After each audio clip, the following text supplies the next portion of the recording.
smallest subspecies of gray wolf in the entire world. To give you kind of an idea of how big these guys really are, they don't weigh much more than 60 or 70 pounds. I threw one over here, but they didn't see it. 67 pounds. I'm taking a video. Not much bigger than a German Shepherd. And they do look really friendly, they do look really playful, but I can't stress enough, they are still wild animals. To give you kind of an idea of how these guys work, you think about them in the wild and they do their nice big packs. These guys tend to hunt things similar to deer. They hunt white-tailed deer, they hunt, if they're large enough, they can hunt elk, they can even go after bison. They go after animals much, much larger than them. These guys are excellent runners. They're what people call kind of a distance runner. They're not really built for short sprinting like if you think of a cheetah. Cheetahs are, the fastest land animals. They can get up to about 70 miles an hour, but they can only keep that up for about 20 seconds. Wolves are not much different from that. Wolves don't get nearly that fast. These guys can get up to maybe 20, 35 miles an hour.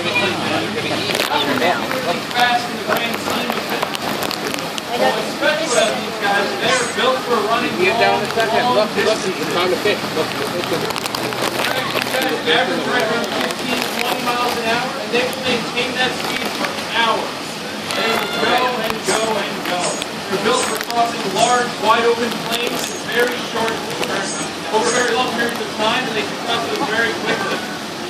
On top of that, they're incredibly powerful. I mentioned before, they're not much bigger than a German Shepherd. They are quite a bit stronger than a German Shepherd.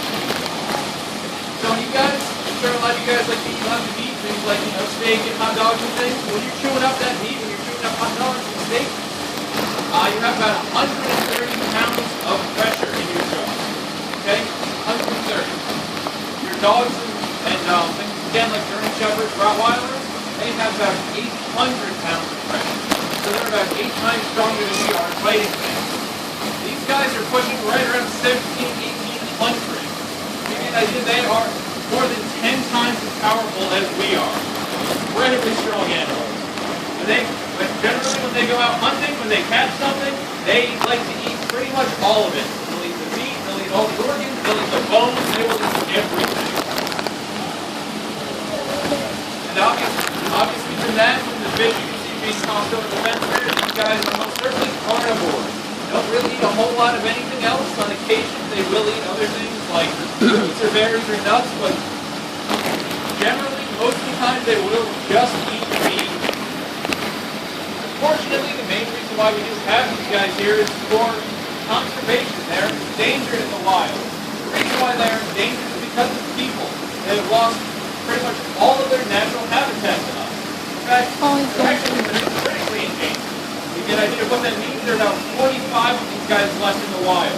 That's it.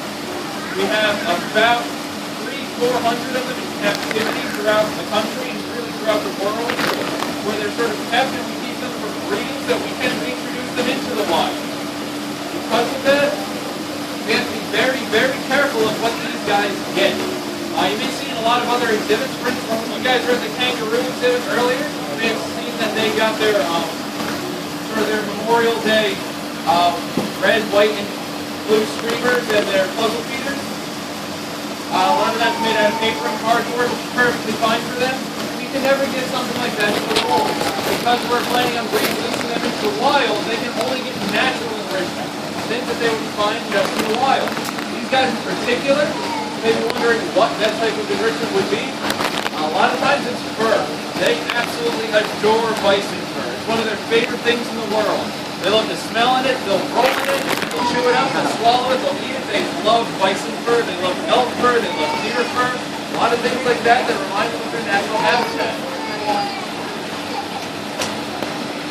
Most likely what will happen with these guys, they'll be used as studs in a breeding program so that we can reintroduce their offspring back into the wild. I mentioned that they're mostly endangered due to people, mostly because of farmers.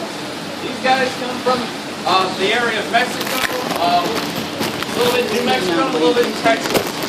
So they're very comfortable in those warmer climates.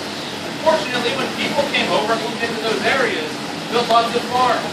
And when those farms came up, all the natural food that these guys would eat, the things like the deer and the bison and the elk, moved on to sort of what you consider greener pastures. They moved away from people because those animals don't really like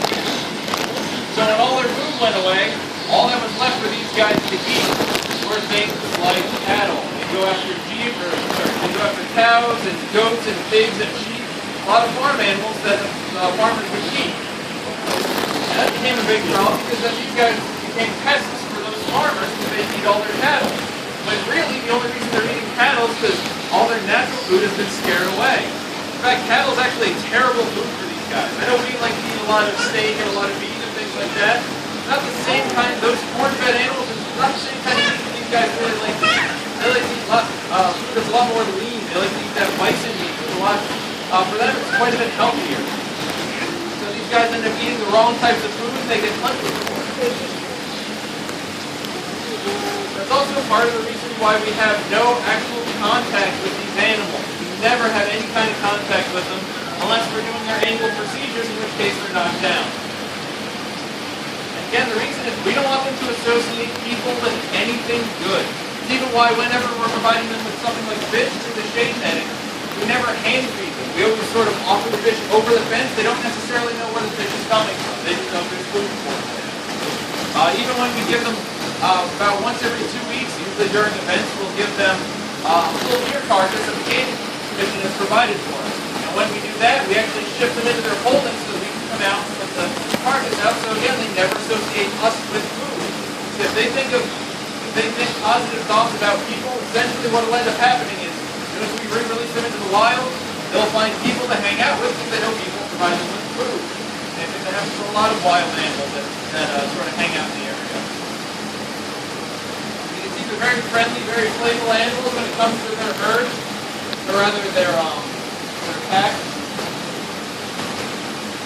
But if you guys have any questions, anything you'd like to know?